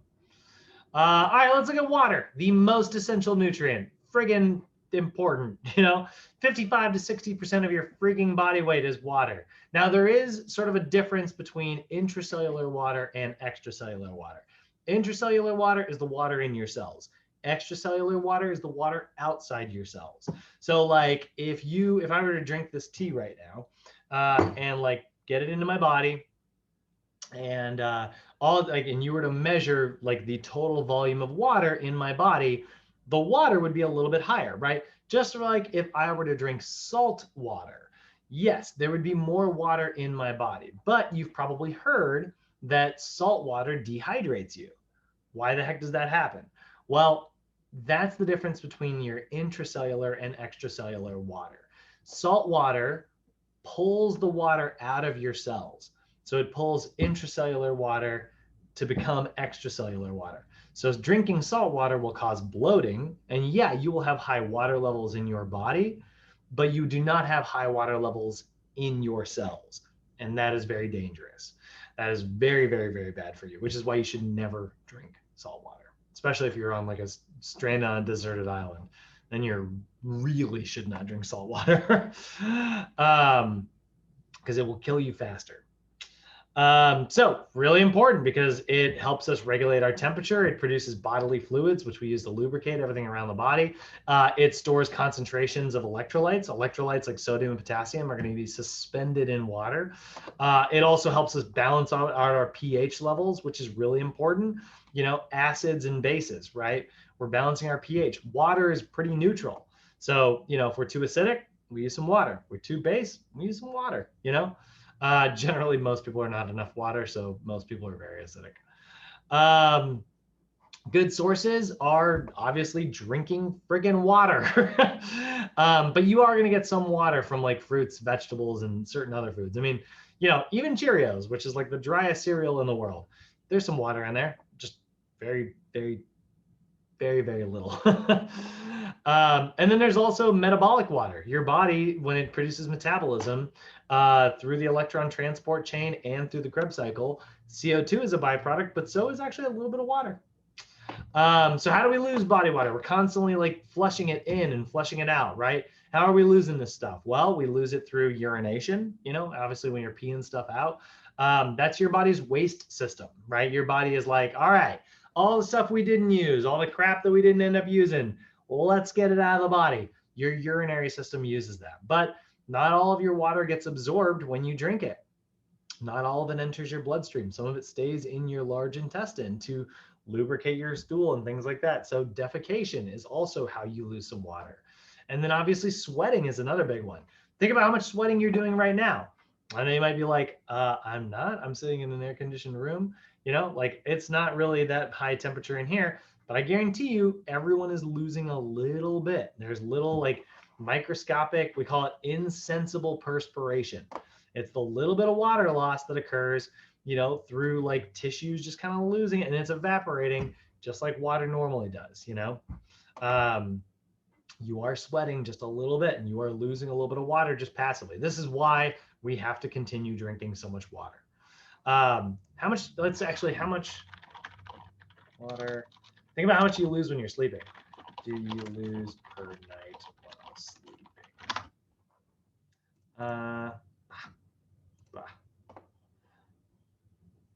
You lose 1 to 1.5 pounds of water while you're sleeping. That's a lot. Friggin' drink some water, you know? Stay hydrated. So BCAA supplements. This is a good question, Cody. My mouse just died. BCAA supplements. Doesn't really have anything to do with water or vitamins or minerals, but BCAAs, right? They are branched chain amino acids. They're amino acids, so they're related to protein. Of your BCAAs, it is going to be valine, leucine, and isoleucine. And those 3 BCAAs can be used for energy production directly within the muscle. So the theory is if you are taking a BCAA supplement, your body can start repairing muscle damage really quickly because your digestive system is getting something that's already broken down. So your body can go right into like building up muscle metabolism. So the idea there is that it results in more muscle building. Does it work? Yes, if you do not have sufficient protein in your diet. But again, like it's like eating too much protein. Does having more protein make you build muscle more effectively? No, your body can only utilize so much of it. So does taking a BCAA supplement mean that you'll be able to like produce more protein synthesis? Probably not, as long as you're, you know, sufficient. But like they gave BCAA supplements and they saw people build muscle. So they were like, oh, this is a great supplement. And it's like, yeah, but those people were probably protein deficient. They were taking, BCAAs to boost, if you have sufficient protein, you don't really need it. So that's the BCAA talk. So we got to make sure that we are in a either positive, we want to be in a positive water balance, right? We want to be in a positive hydration balance. So a negative hydration balance means that your body is using more water than it is getting, which means you are going to slowly become dehydrated, right? So we want to make sure we're getting plenty of water and be in a positive water balance. That's where it either equals or is a greater amount than you are losing through perspiration or whatever. How do you make sure that you're doing that? And actually, sorry, what are the consequences of being in a poor balance? It can increase your body temperature. You get hotter, which can also increase your acidity, which is very dangerous. You can end up with heat stroke, which is very dangerous. It lowers your blood volume. Your blood is mostly water. And so without that water in it, blood is thicker and stickier and harder to move around. That can cause excessive stretching of your muscles because now they aren't, as lubricated as they should be. So that can cause like pulled muscles and cramps and things like that. So when it comes to like being dehydrated, it will start with like heat cramps, which is not great, but at least it's not, life-threatening. But then you can end up with heat exhaustion, which is like, all right, well now your body is actually sweating like crazy, which means it's losing even more water, but it's trying to cool the body temperature down. You will sometimes, despite sweating like crazy, feel very cold because, again, your body is losing its ability to like regulate temperature. Your pulse will pick up, and you'll end up with very, very low blood pressure. And eventually end up with heat stroke, which is very, very dangerous. Super hot skin where the sweating all of a sudden stops because guess what? There's no water in the body anymore. Muscle incoordination, mental confusion, disorientation, all those really dangerous things. Definitely want to avoid getting heat stroke. So drink enough water, right? Dehydration is basically whenever you are at a negative water balance. Hyperhydration is when you're at a positive water balance. That can also be dangerous for us. Too much water can cause water intoxication, which can result in hyponatremia. Your body will basically just try to get rid of all that water by peeing 1,000,000 times a day or by sweating like crazy. And when that happens, you end up losing minerals that are carried in water. So you might not end up with enough sodium, and then that can cause muscle cramping. So it'll start with thirst, then a loss of appetite, then impatience, nausea, difficulty concentrating, increased temperature, stumbling, dizziness, weakness, muscle cramps, and then full-on kidney failure. And then death. So if you are losing 11% of your body weight, it will kill you. Ideally, you want to lose, less than 2% of your body weight. And it'll happen. You're going to lose some of your body weight. Don't get me wrong. Like if you're playing sports, you're outside running around like crazy, you're sweating like crazy, you're going to lose some body weight.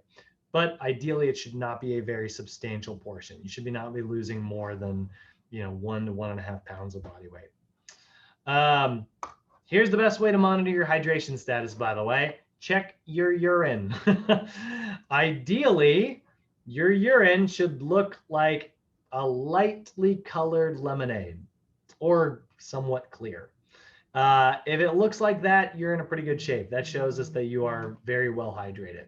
The darker your urine, the more dehydrated you are. Again, that starts to get dangerous. It starts to look like a brown color, you're in big, big trouble.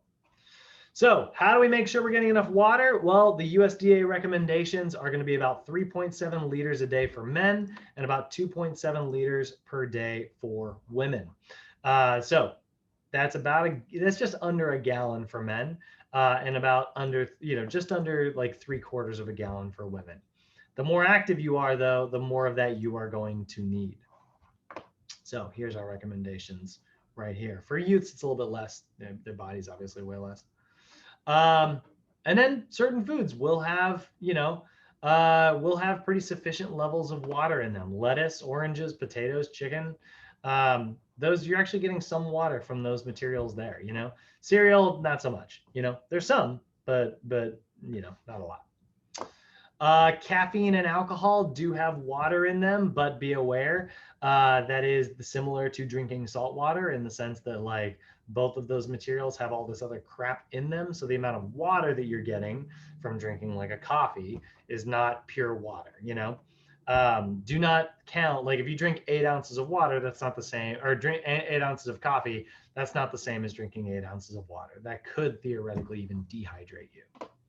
So in general, here's a hydration schedule. We're gonna see a lot of slides for this in just a second, but it's like, ideally, you should be urinating every 1 to 2 hours. That's how much water you should be drinking. You should be basically every hour, need to go pee.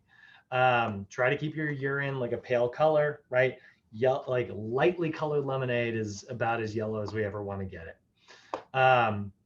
Caffeine is actually a diuretic that will actually cause you to lose water more rapidly. It triggers peristalsis in your digestive system. So it causes things to move through your body faster. It causes the urination to happen faster. So be cautious of caffeine intake. Be aware of that diuretic side. We call that, yeah, it's a diuretic. It means that your body will purge water. So be cautious with that. Pre-exercise, make sure you're getting plenty of hydration because your body temperature is about to go up like crazy, right? Avoid hydration before exercising can result in fatigue, dizziness, temperature rises, increased heat stroke, and reduced performance. So we definitely do not want to avoid hydrating. Get plenty of freaking water, you know? The recommendation is 13 to 20 ounces at least 4 hours before activity. Basically, drink a liter of water, you know? That's a little bit more than you need, but it's going to be really, really good. About 2 hours before, yeah, get like the remainder of that liter. You know what I mean? Or just drink another liter. It's really, you know, you can't overdo it with the water. I mean, you can, but it's really rare. So best places to get water. Yeah, you're gonna get some from juices. Yeah, you're gonna get some from like Gatorades and sports drinks and things like that. Milk, coffee, tea, those will have some. But for the most part, water is your best source.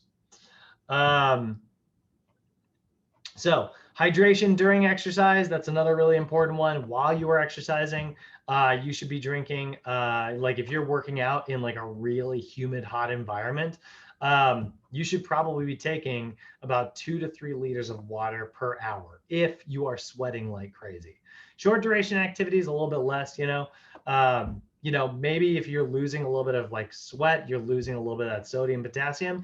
This is why Gatorade has been shown to be very effective because a Gatorade has sodium citrate in it. So it has electrolytes in it. When you drink like a high electrolyte powder or an electrolyte soft drink, it's just having a little bit of sodium, potassium, and making sure that like those electrochemical signals, you're not losing too much of it. It keeps you hydrated, basically. So factors that determine like your sweat rate, obviously like your body weight is a big one, the fluid loss. This is actually where, if you want to be really specific, guys, weigh your athlete before training them and weigh them afterwards. And then they need to drink 8 ounces of water for every pound that they lose. Okay. Carbohydrates also while you are exercising can sometimes be found in like carbohydrate fluids, right? Gatorade's a really good example of this. Or even like juices are a really good example of this. They're filled with carbohydrates. That can be really effective if you are an athlete who's in the middle of like a, you know, performing, you know, a physical feat, right? You should take about 60 to 66 grams of carbohydrates per hour to ensure that like there's no loss of energy output. This is why so many athletes drink, you know, Gatorade and juices and things like that. The electrolytes that are sometimes found in those are going to be sodium, chloride, potassium, magnesium, and calcium. The big one is sodium. The other big one is potassium. That's why if you look at like Gatorade, you will see the ingredients list. It will say sodium citrate and freaking sugar. Sugar, dextrose, which is sugar, citric acid, salt, sodium citrate, monopotassium phosphate. So it's got sodium and potassium in it. Those are the electrolytes, okay? So What actually regulates your fluid intake? Flavor's a big one. You know, if it tastes good, you're going to drink more water, you know, or drink more fluids at least. The exercise intensity, right? If you're exercising intensely, you'll probably end up drinking more water. If it's really hot out, you'll probably end up drinking more water. Or if it's got electrolytes in it, chances are your body will go, this is tasty. And it will trigger you drinking more water. Next time you drink Gatorade, guys, notice how quickly you go through it. That's your nervous system going, hey, this is the stuff we need. And so then it triggers more. Also, it's full of sugar, which your body will go, yeah, let's get some more of that. Our body loves these things that are not so good for us. So keep your fluids available to you at all times. You know, be aware of that. If your activity lasts greater than 60 to 90 minutes, maybe a sports beverage is actually helpful. You know, maybe that Gatorade with a little bit of glucose in there is an effective tool in your tool belt, you know. After exercise, also make sure you are filling up your water, you know. Restore, not only is that going to help you restore like your hydration levels, but remember, glycogen is a wet, soupy carbohydrate, right? It's not just fluid all by itself. So if you want to make sure you're restoring your glycogen stores, yes, you need carbohydrates, but also maybe get some freaking water in there, right? You will lose some caffeine. You will lose some fluid from caffeine because that is a flowing agent. It makes you pee. It also makes you have to go to the bathroom, you know, like just a lot. That's what caffeine does. Alcohol, it takes a little bit more water to break alcohol down. That's why alcohol is such a dehydrating agent. And why, if you ever do consume alcohol, make sure you are friggin' drinking plenty of water to go along with it. And then high protein diets. Gluconeogenesis takes water. It's a hydrolysis process. So the more hydrolysis that we require, the more water we are also going to require in our diet. If you're eating a high protein diet, you may be water deficient. You need more than a gallon a day. Things that you are going to consider, you know, it's the satisfaction associated if it tastes good, basically. Pick, you know, cool fluids. Depends on what your athlete likes. I like room temperature water personally. When I'm drinking out of, like, this is so weird. I like room temperature water when it's plastic, and I like really cold water when I'm drinking out of glass. I don't know why, but that's how I prefer it. So if I want to make sure that I'm hydrated, I'm going to drink things in the way that I like them, you know? So summarizing everything up, your water is giving your cells their structure. You know, your cytoplasm is mostly made up of water. You are losing a little bit of water from insensible perspiration, but also from your urine, your feces, your sweat, all of those ways that you are just evaporating water, which is why we need so much of it every day. Appropriate hydration schedules are really important because that can help with like increasing in performance, but also just make sure that your blood plasma levels and electrolyte balances stay neutral. Ideally, athletes should take 2 to 3 cups of water for every pound that they lose during exercise. So about 8 ounces of water for every pound lost during activity. And that is it, guys. Whew. How y'all feeling? Lorianne, Cody, Bay, Jerica, you guys feeling good? Yeah, learned a lot. Yep, doing good. Thank you. We're getting a lot today, right? Well, that's one way to send you off for the weekend. You got a whole 2 days to process everything I just said. Recording will go up later today in case you want to rewatch it. But other than that, I will see you guys on Monday. All right. Bye-bye. All right. Bye, guys. Later, guys.